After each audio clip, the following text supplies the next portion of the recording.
Nice for those that don't know me. Thank you to be here today. This is our first session for Sri Labs. Sri Lab is what we call the technical series of meetups that can do around Sri and the move market. So the content is supposed to be technical, and we expect technical questions and various challenges.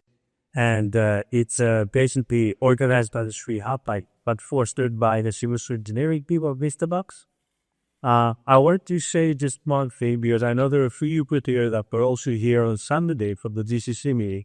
You might see a few of the things today that are kind of like a repetition of what we discussed that on Saturday.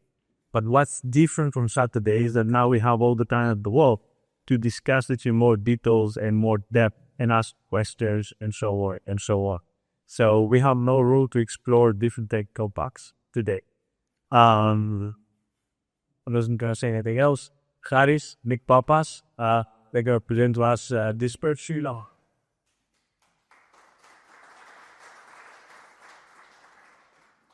Okay, so hi everyone. Thanks for being here. I'm Haris, this is Nick, and we're both members of the solution engineering team here in Athens. So today we give you a quick introduction to SUI and how all it works. So this is the agenda. We'll go through some key terms together. Then we'll look at what SUI is and how it works. And we'll explore the object model, NFTs and tokens, and see how transactions and wallets work, touch on the Move language, and developer tools. And finally, we take a quick look on the SUI ecosystem.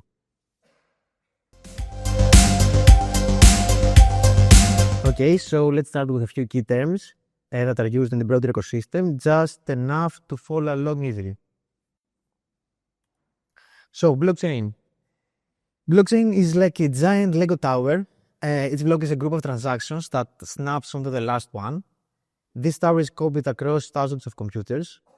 So no one can secretly change a block without everyone knowing that the change has taken place. So this will be a definition for blockchain. Layer 1. So layer 1 is a base layer blockchain. It is where all the core activity happens. It takes care of security, consensus, and making sure the network works properly. So examples include SUI, Ethereum, Bitcoin. For example, a layer 2 is a Lightning network that is built on top of Bitcoin. It lets you send Bitcoin instantly and cheaply by using payment channels, while the Bitcoin network, layer 1 network, handles security and final settlement. So this was layer 1. And the term decentralized. So decentralized means no single person or company controls the network. So your bank can freeze your account, Instagram can delete posts, but in a decentralized system, no one can block a Bitcoin transaction or take down a blockchain app. So this is decentralized in simple terms. Consensus. So consensus is how all the computers in the network agree on what happened. Even if we have faulty or dishonest computers, consensus protocols help the honest ones agree. So what's riskier? A network where 51% must agree or 9%? Lower thresholds are faster but easier to attack, and higher thresholds are slower but much safer. So, smart contract. A smart contract is a code stored on the blockchain. So it runs when certain conditions are met, and it's like an agreement written in code. So, for example, if I send 5 SUI tokens to a contract, it might transfer an NFT to her in return. So, on SUI, smart contracts are written in language. The app. So, the app is a decentralized app that runs on the blockchain. So, instead, for example, a company server, it uses smart contracts and it isn't controlled by one person or group. So, that means more transparency, less censorship, and more control for the users. This is what actually we need.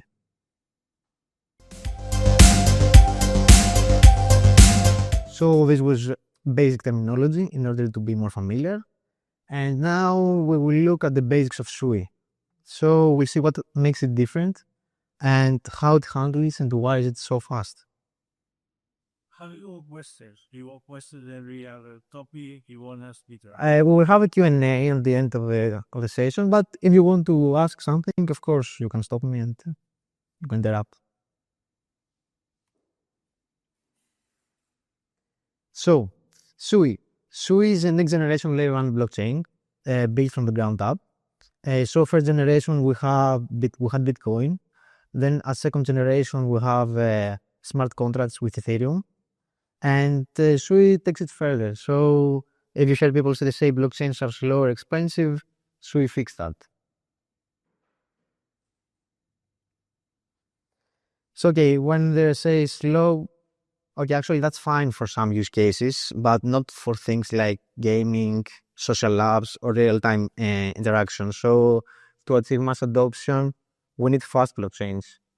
So SUI uses a different model that lets process many transactions in parallel, meaning near instant finality for most transactions. We explain later what finality is. Actually, this is later, okay? So finality and throughput. Finality means the transaction is fully confirmed. It can't be changed or reversed. So on SUI, this happens in under a second. And it's like when your bank settles a payment, can't be undone.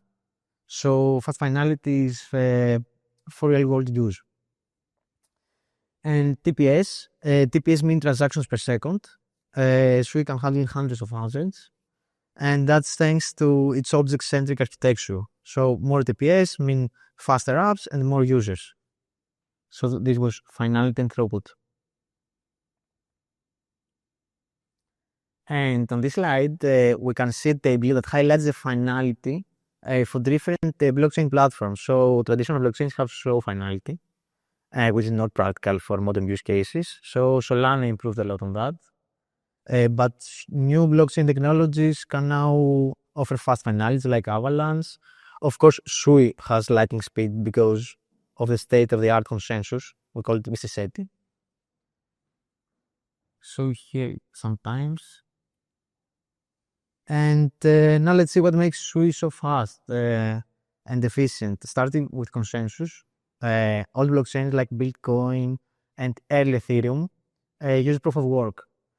So proof of work is like a competition. Miners try to solve complex math equations to win the right to add the next block in the blockchain. So it's secure, but it's very slow and energy hungry. So SUI uses delegated proof of stake. It's like more like representative democracy. So it works. Users vote for validators, and actually those validators secure the network. So it's fast, efficient, uses much less energy. And another key difference, as you see, is object-centric model. So in most blockchains, every transaction touches a shared global state. So like editing a single spreadsheet. But SUI treats everything as separate objects. So if two transactions don't touch the same object, they can run at the same time. That's where the speed really comes from. So also gas. On SUI, gas is way cheaper than most other chains, and more importantly, it's predictable. So based on a complex mathematical formula, validators are incentivized to keep the gas cost low. So we have two types of fees. Computation fee, of course, because you are asking validators to run some smart contract code and update the blockchain state. And also we have storage fees that we have a unique feature in SUI that you can get rebates. So actually the user that actually wants to delete a deletable object get back 99% of this fee. So we can get rebates for these storage fees.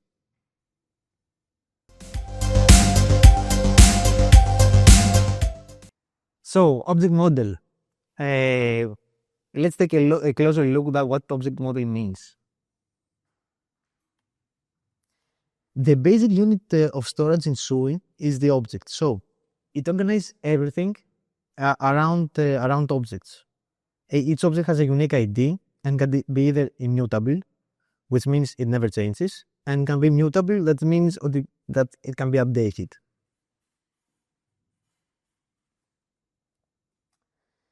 In most other blockchains, storage is based on accounts. So maybe you have heard about Ethereum, that basically a list of data is tied to each account. So it's harder to treat each asset as its own thing, and handling complex data can be really tricky. So also, smart contracts in Sui are also objects, and we call packages. And once published, they're immutable, but they can be upgraded in a controlled way. So each package holds move modules which define how objects are created and how they behave and how they can be manipulated. So it's kind of rules for each object. In Sui, transactions create or change objects. So they take in live objects that are not deleted and that are not deleted, and mutable, shared, or immutable. And the output of the transactions are updated or new ones. So this is an abstract version, an abstract picture of transaction.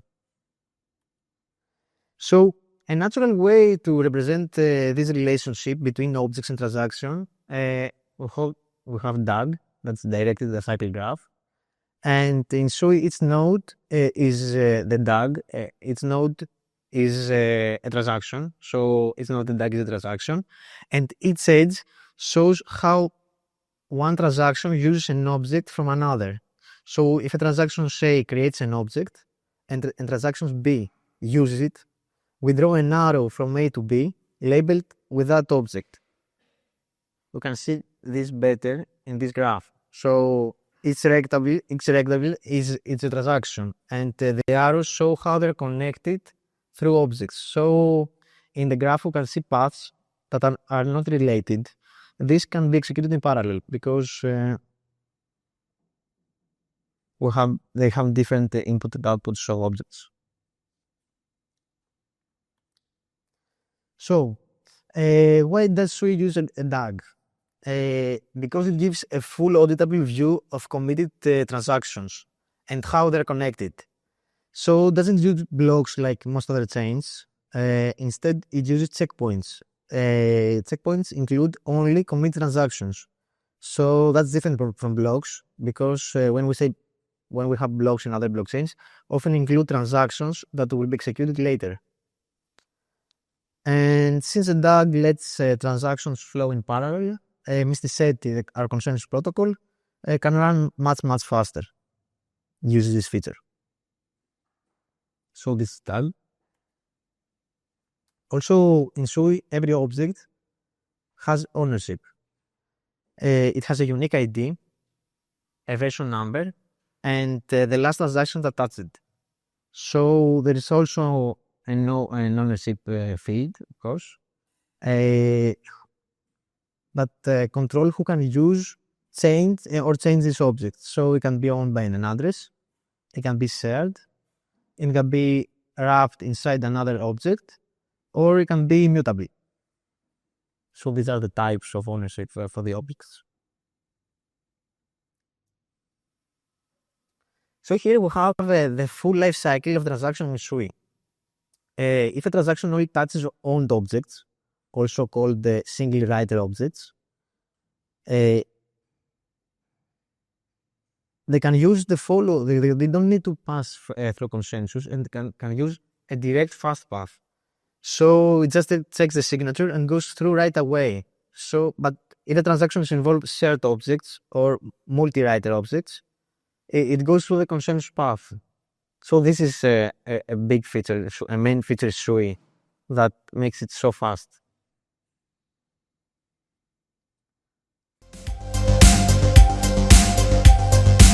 Okay, now we go to FTs and NFTs on Sui.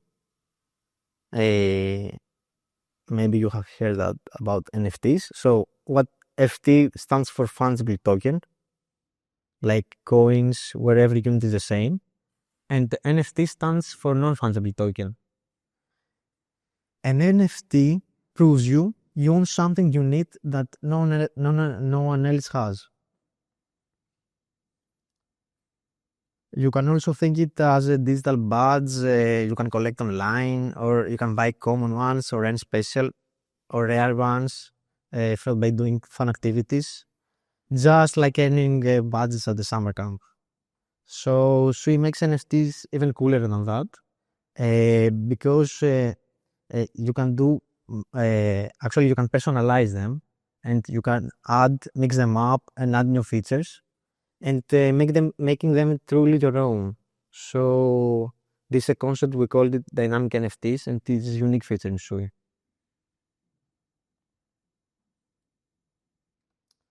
So on Sui, everything is an object, and that means everything is also kind of like an NFT, because each object is unique, has its own ID, and it is owned. And under the hood, you can see it's a struct defined in a move contract.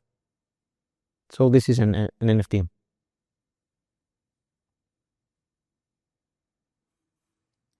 Okay, here's some examples. We can have NFTs in gaming, like items, characters, skins.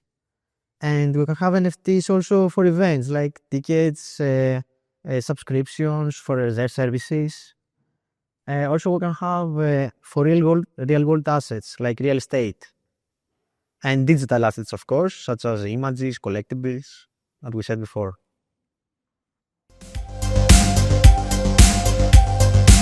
And fungible tokens. Okay, so FTs, not NFTs. FTs are digital units you can treat one for one. So one token is always equal to another of the same kind, like USDC, like Sui. Here's an example of FT in Sui. So I think this is a Sui coin. You can scan this to see the object live in the Explorer.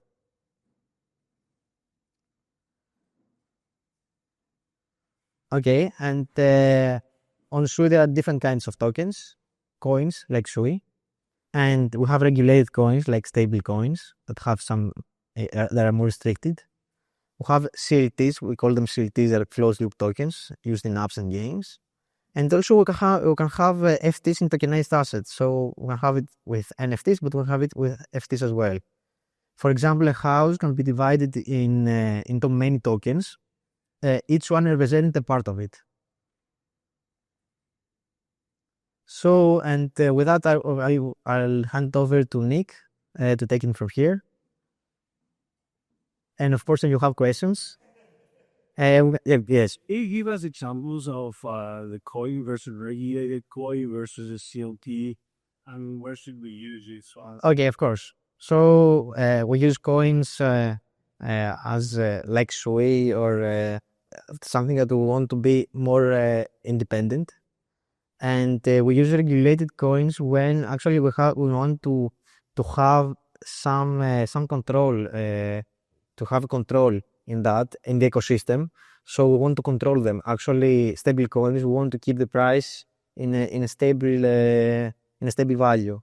And also, if something goes wrong, we want to pause the operations that this coin has in the whole ecosystem. So maybe sometimes we need regulations, even in the blockchain, and we need to control some parts. So the coins are more flexible and more public, more independent. Okay.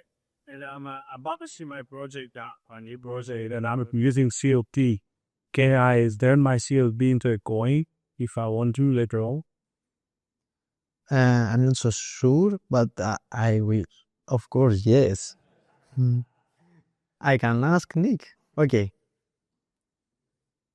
Okay, yes, CLTs are more app-based. So if you want to have a token in your app and to keep the value inside your app, you make a closed-loop token. Okay, so I pass to Nick. Oh, okay, sorry. You said that the tokens book for by days. Tokens? Yes. Okay, yes. Okay, actually, we call it staking, and you have with your coins, actually vote which validators they can take place in the next epoch, in the next actually this decision of which block gonna be the next and which transactions are committed. So with your coins, you have the power to vote which validators you trust in order to take place in the next transactions decision. So with this way, you can actually distribute the power of validators and trust. We don't have to trust everyone, like democracy, like representative democracy, where you vote someone to have the power.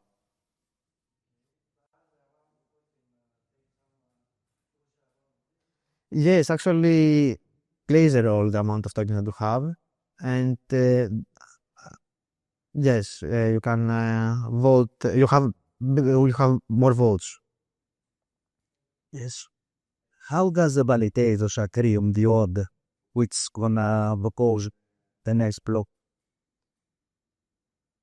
Actually, because it is not a block. Actually, it is they collect signatures because it is a checkpoint. So they collect signatures that the transactions are valid. So they have to make a consensus which transactions are valid. Exactly is complex. So I have to go deep in the consensus protocol. But yes, this is the main picture. Okay. So now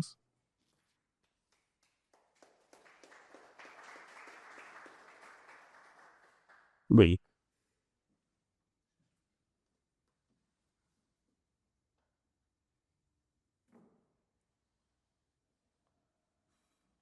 Getting once.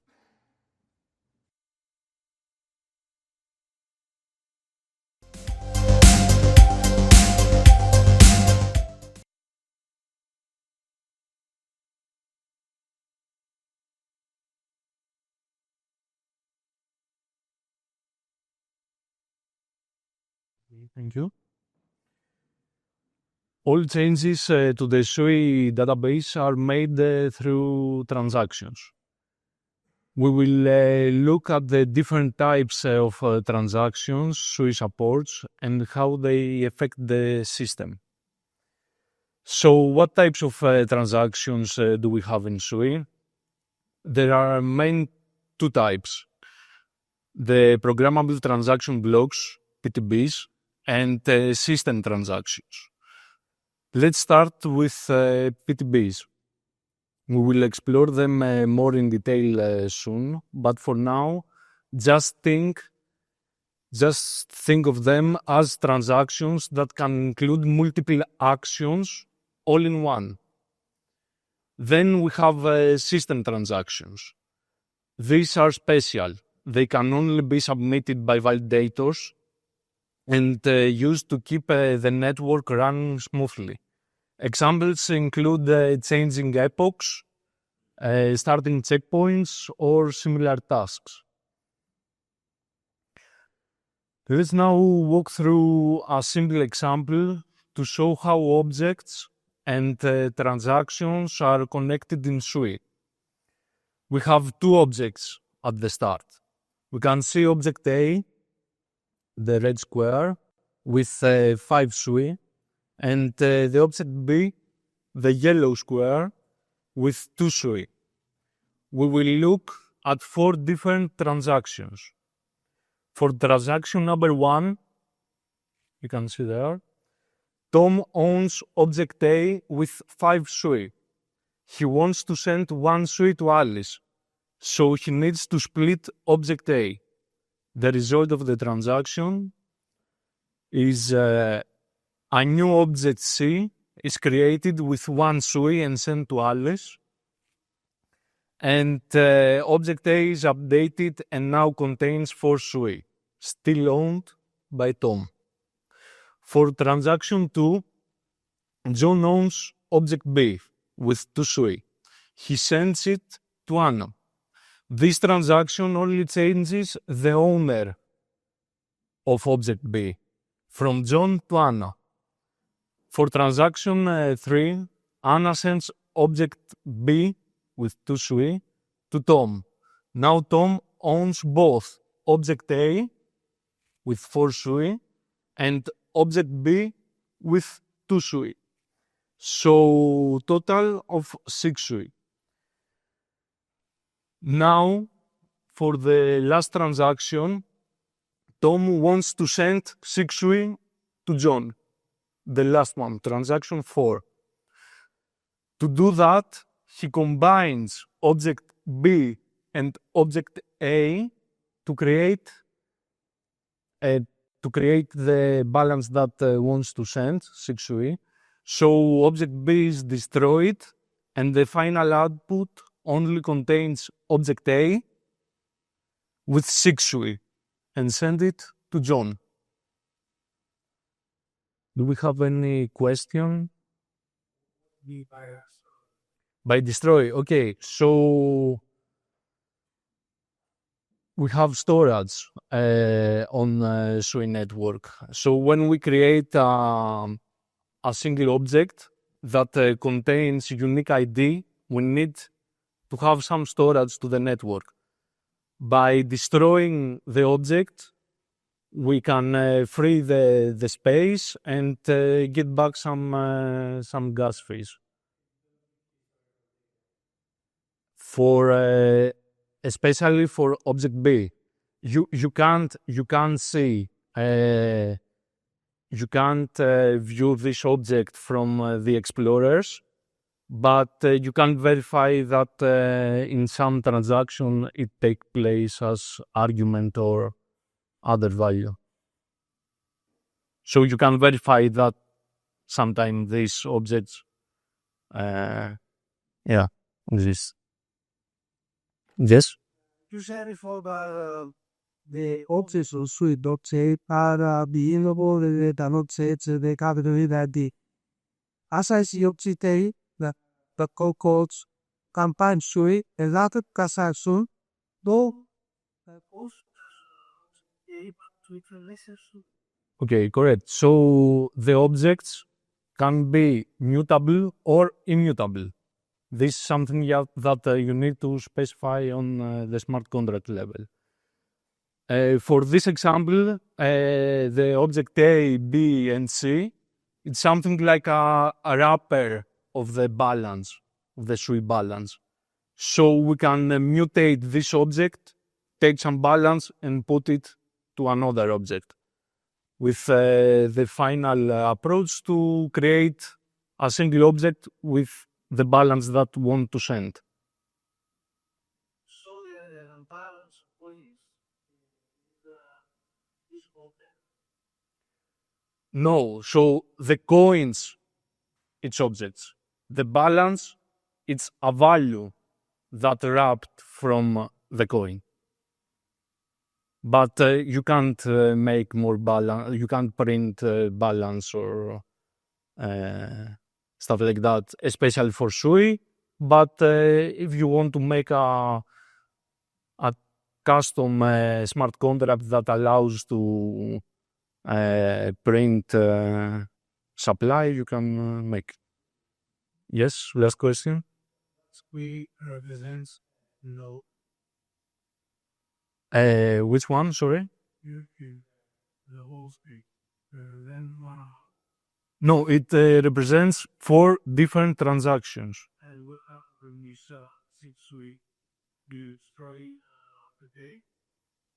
No, we destroy the object B because we pass it at transaction 4, but the only output of transaction 4 is the object A. And what does happen after, if you sell also the 6 Sui, what happens? If you send those last 6 Sui somewhere, what happens? This is the burgers and the savory what kind of eat do the kids. Or If you do, okay, we will see similar example later.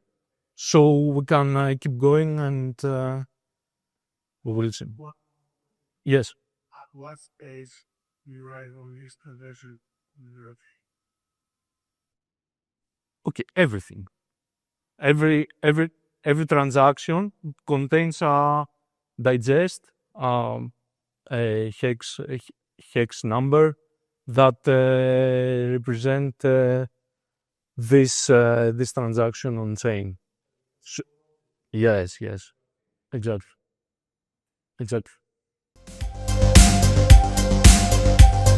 Okay, now let's look at two things that make Sui special. One, how transactions are proceeded, and two, parallel execution of transactions. In some cases, like when a transaction uses only owned objects and not shared one, Sui can skip the consensus step, as we said. This helps transaction get proceeded much faster. Also, Sui supports parallel execution, which means it can handle many transactions at the same time. Okay, what is PTB, Programmable Transaction Blocks? Most blockchains handle one transaction at a time. That can be slow and costly, especially when doing something complex like transferring an NFT, updating its metadata, and also make maybe one swap on some decks. Sui does things differently with PTBs. They allow you to combine multiple actions into a single powerful transaction, kind of like a script for transactions. Everything runs together in one go, making it faster, cheaper, and efficient. On this slide, we can see what is a single PTB looks like in practice. A PTB can contain multiple actions grouped together to be executed in a single transaction. In this example, the sender interacts with three different smart contracts. So, with Cetus, Steam, and Bluefin. Within this single PTB, they perform multiple actions like swaps, stakes, and unstakes. The key point to highlight here is the atomicity of the PTB. So all the actions within it are executed together or not at all. This means it's impossible for some actions to succeed while others fail. It's an all or nothing execution model. Okay. Yes, please. Yeah, this is just a random transaction from the Explorer. And the price? Okay, great questions. So this is why the PTBs are powerful, because in the most cases, this transaction, it costs exactly the same with a simple transfer of one Sui. So this transaction contains multiple actions like swaps, stakes, and unstakes, but at the end of the day, you will pay the same gas fees that you will pay with transferring just one Sui. May say the gas fees, but let's say a swap 1,000 Ethereum or whatever for 1,000 Sui and a million of previous Sui. With the price of the USDC that just right now, yeah, 3 points come. That will bring down a price of Sui, and then I sell another one. Yeah, so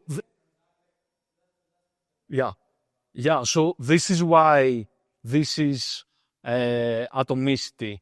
We highlight the atomicity because to be able to execute this, you can't just execute the first two steps, the swap and the stake, and then proceed with the others. You will create this PTB, and this will execute it the whole, or they fail. So you can be sure that the trades and the stakes will be happened at your price that you have set it up. Yeah. In three ways. Yeah, of course. Of course. First of all, I can format this transaction in the front end or in the contract. You can create this transaction at the web tool stack, like from your front end. And then you need to sign this transaction with your wallet and send it to the full node to be able to execute. Does the contracts know have access to this block? Do they know that they are part of all these transactions? So basically, what? Okay. What we are doing here is just calling a single function from Citus to make this swap. So on chain, you can verify that you are using Citus, for example. But Leaving to that because can I make plus loans? Because it will tell you I can make a loan and return it on the same transaction. Can I do also this?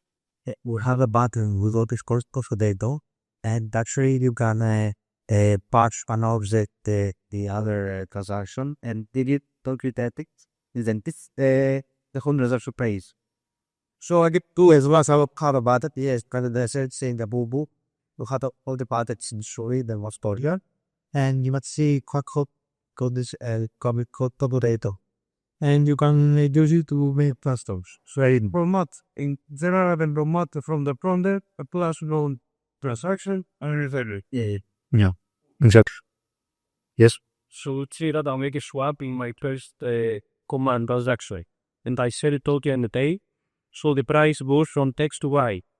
If I again do another swap like at the end of my PDP, with the same token, what price will I find? Will be the initial or the one I was? The initial one. Yeah. So if you can't pay with the initial value, maybe the transaction will fail. So after the PDP completes, if I make 3 or 4 swaps with the same token, it will as if I did like the sum of these swaps at once. Yes, exactly. Yeah.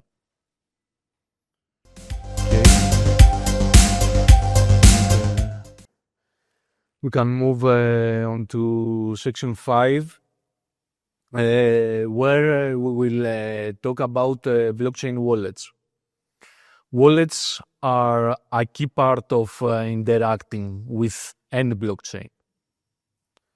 So a blockchain wallet is a digital tool that lets you view and manage your assets, send and receive tokens or NFTs, and interact with smart contracts and decentralized apps. Think of it like your Web3 browser plus bank account all rolled into one. Slash is the official wallet built by Mystery Labs, and it's designed to be fast, simple, and secure for everyone. It's available as a browser extension and as mobile app. Okay.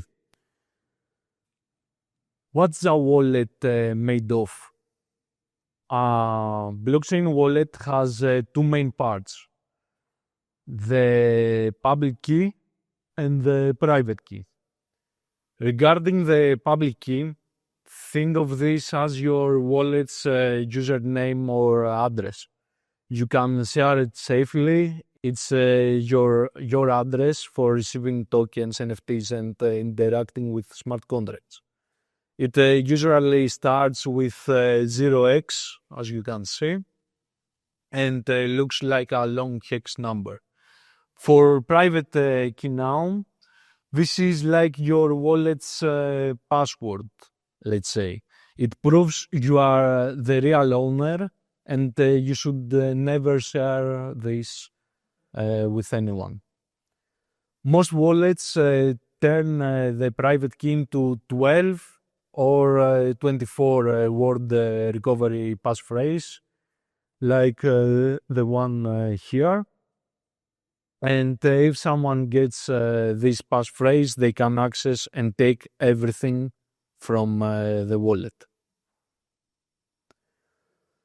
When we talk about wallets, one important difference is who controls the private key. So this is called custody. At self-custody wallets, you hold the private key. You are in full control of your assets, but that also means you are fully responsible for keeping it safe. At custodial wallets, a third party, like a centralized exchange, holds your keys. It's easier to use, and they often help with some recovery processing, but you are trusting someone else with your digital assets. I have a question. Yes. Yeah, so you have logins last with Gmail, right? And that being a wallet from your end, do you guys keep the keys or? Okay. I will cover it in this step, in the next slide. So one of the biggest barriers for new users is dealing with seed phrases and private keys. Okay, so JK Login solves that. It lets you log into a blockchain wallet, as you mentioned, using something you already know, like Google, Apple, or Facebook account. It's powered by zero-knowledge proofs, which means your login credentials are never exposed to the blockchain. The only thing that you need to share is the cryptographic proof that doesn't contain anything regarding your identity. And with this, we wrap up with the wallet section. Or do we have any question? Yes. Please know the private keys wallets. Okay.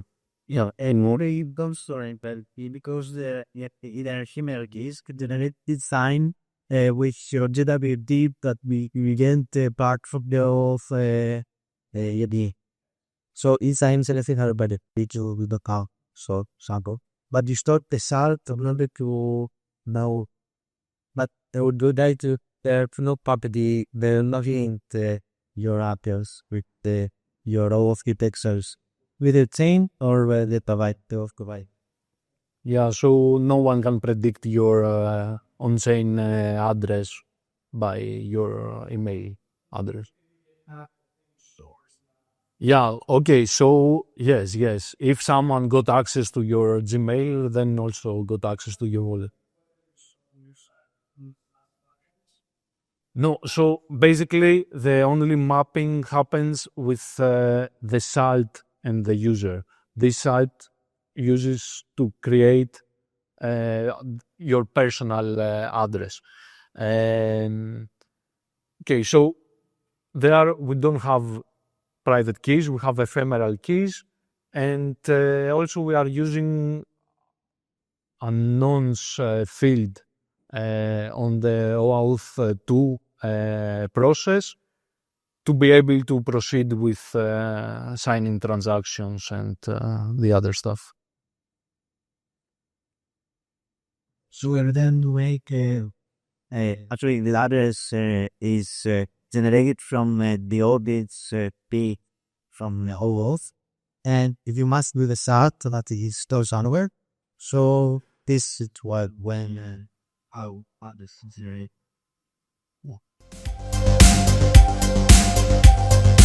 Okay. Moving forward to section 6, we will talk about Move, the programming language that powers the Sui blockchain, and the tooling available for developers who want to build on Sui. Why was Move created? Okay, Move was originally developed for the DM project the DM blockchain, to address the specific needs of smart contract programming.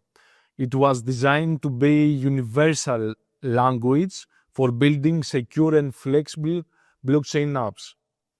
Move introduce first-class support for key concepts like assets, transfers, and access control.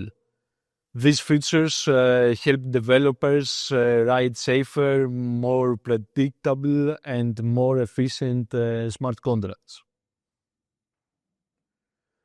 SuiMove has come a long way since it was first created for the DM project, as we can see.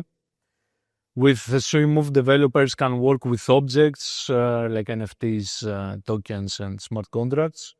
And it also gives you the freedom to combine functions, build complex structures, and experiment easily.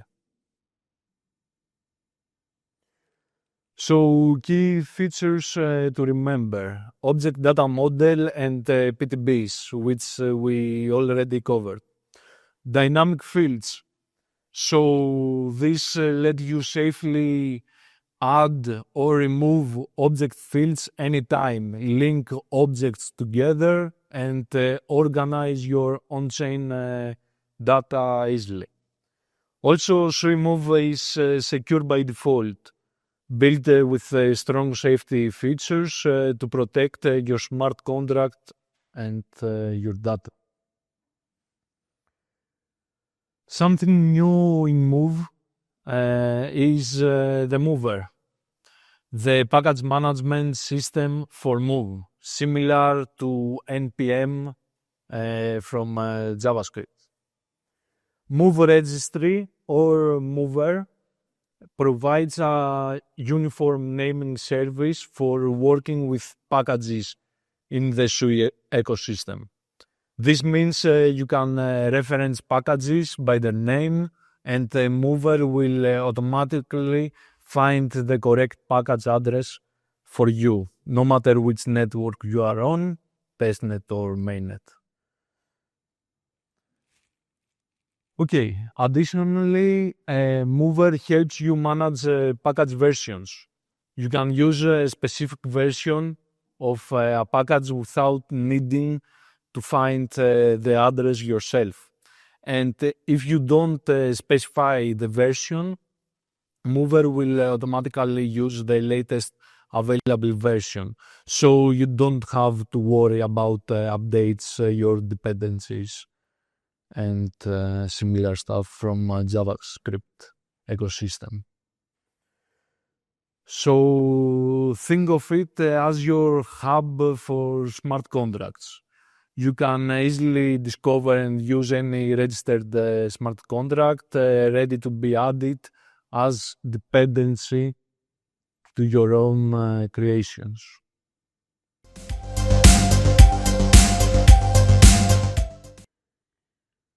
Beyond Sui's unique technology, we are focused on making the developer experience great.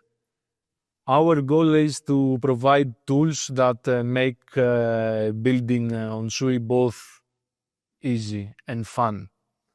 Here are some key tools. Sui CLI. It's a command line tool to interact with Sui network and Move language. SDKs. Available for TypeScript, Rust, Python, Swift, Go, and more. Many of them maintained by the community. This makes it easy to add blockchain feature without rewriting your whole app. Sui App Kit. Especially for React developers, this kit offers ready-made features like wallet connection and transaction handling. Move Studio IDE, like Remix from EVMs for Solidity. The web editor boosts your Move development with syntax highlight, auto-completion, and other helpful tools to be able to start with your first smart contract. Oh, this is really not. This is not. That's really know that. Yeah, we are working on this. Okay. Here are some more developer tools like explorers. These tools provide data and analytics on transactions, wallets, staking, and validators. Indexers, they track blockchain data and make it easy to search and find what you need.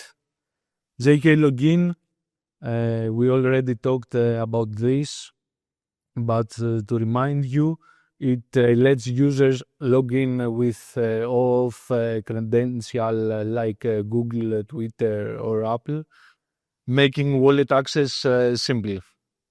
And RPCs, these are full node services that let developers interact directly with Sui blockchain.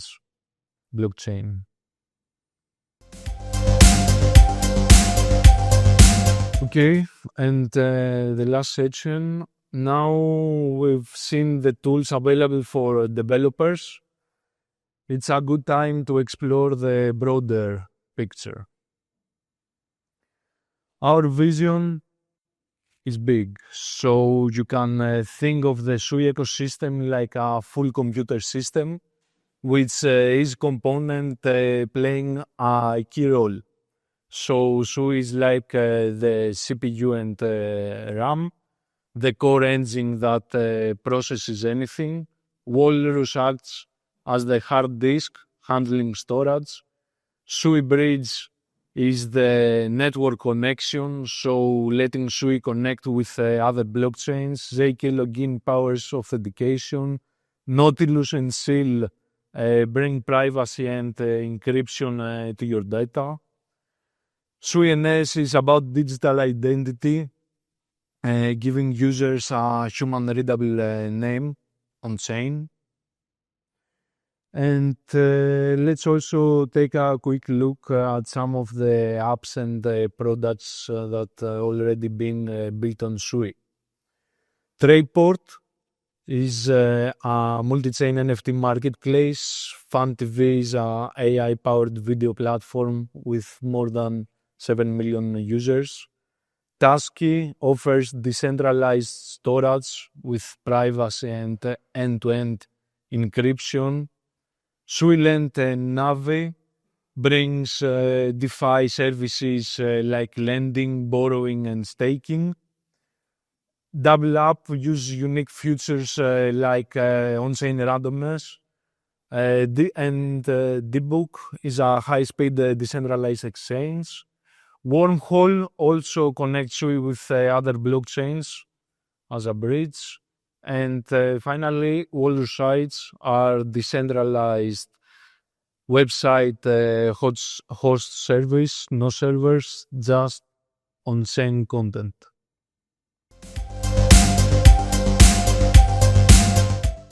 Thank you for your attention, and maybe we can. Or time wastes. Yeah. APN and Simon, we got the problem of Sundays. This is three things that are parallel. How also is that? So can you repeat your questions? How school Sunday to apps on Dependency attack. Sorry, so money here, right? When you try to swallow. okay, so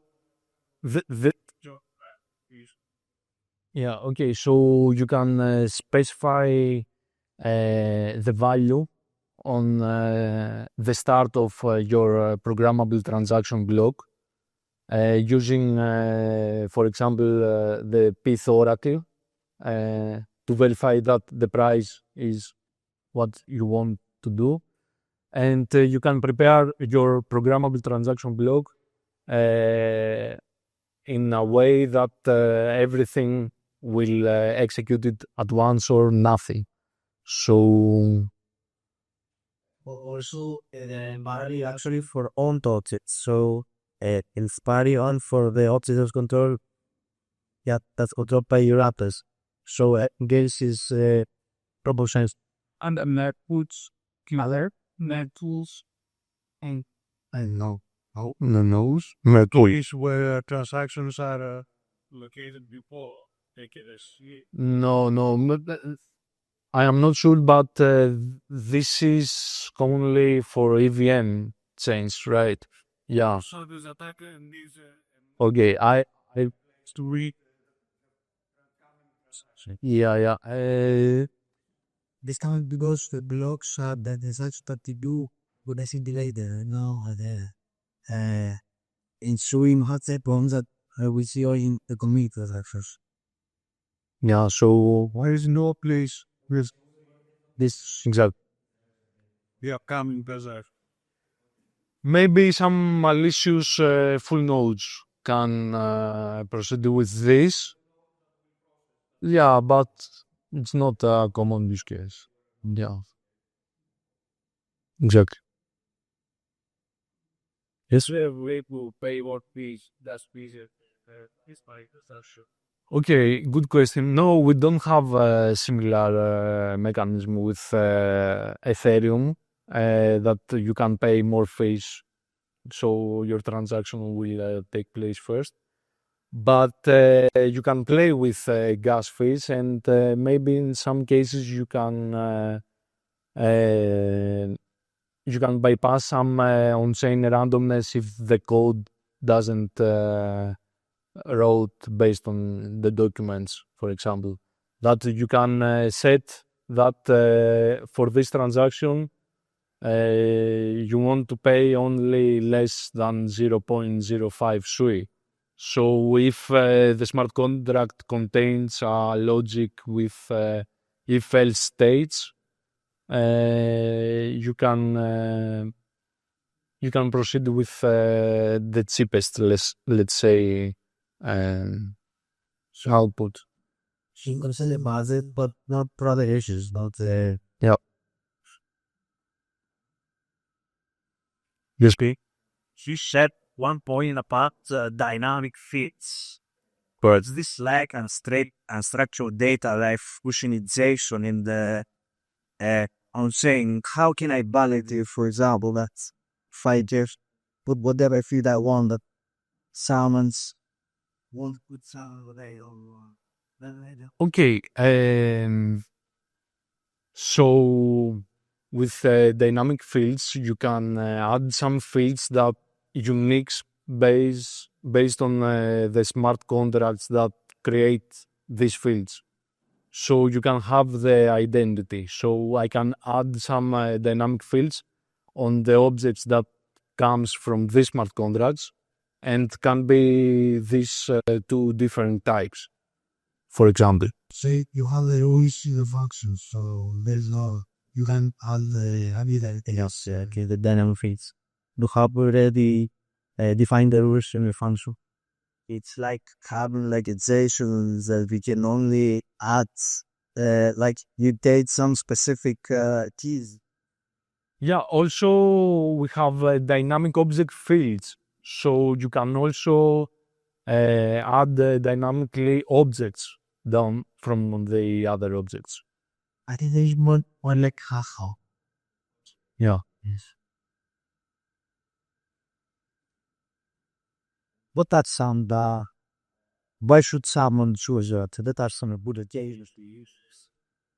Okay, it's some use cases, for example, if you want to stake a single NFT and you don't want to allow the users to trade this staked NFT, you can just add a dynamic field, and then when you are trying to sell this NFT, smart contract will verify that doesn't contain the staked dynamic field before the transferring. So that's one use case.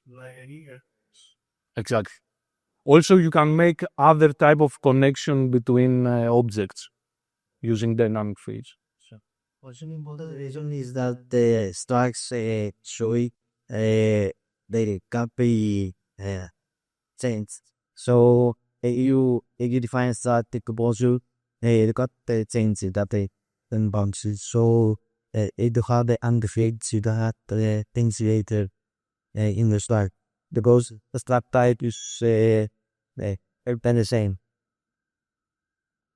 For Maybe many drawbacks for using that CV. Drawbacks. No. So, Make performance. so okay, so no. For performance, no, because each object it needs to owned by someone. So you are just transferring the ownership or you can just destroy the object. But the fields that contains this object doesn't affect the gas or something like that. For UV, any hustle. Maybe only the hustle. Yeah, maybe when you read the object that contains a lot of dynamic fields, in some cases you can hit some limits, but it's common. You can split these dynamic fields in smaller, so it's it was it's some patterns already available, especially on Movebook that you can proceed with this type of architectures. Or in which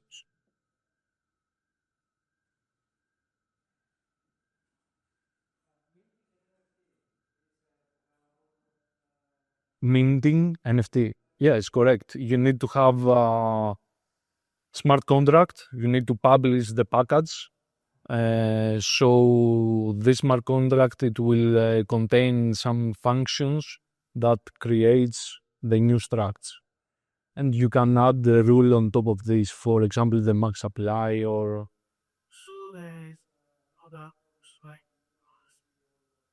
Yeah, a trade port, for example.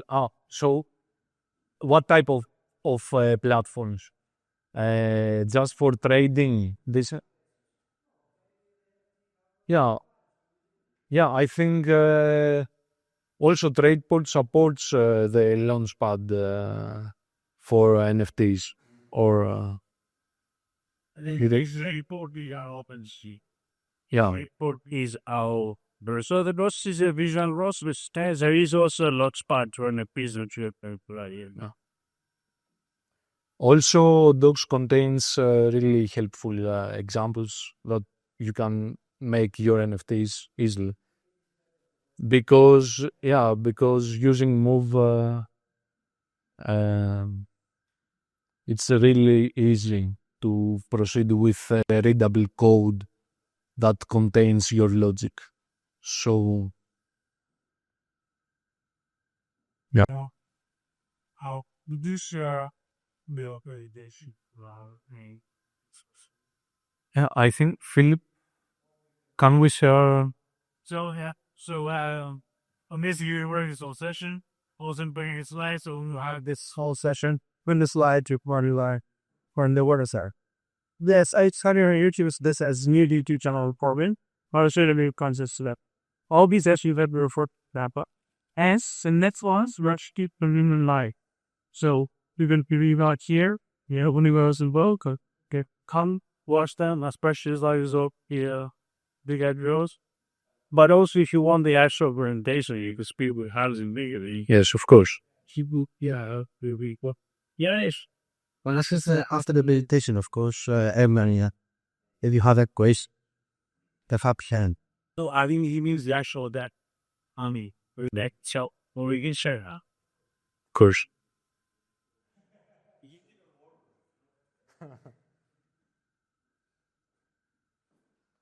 Okay.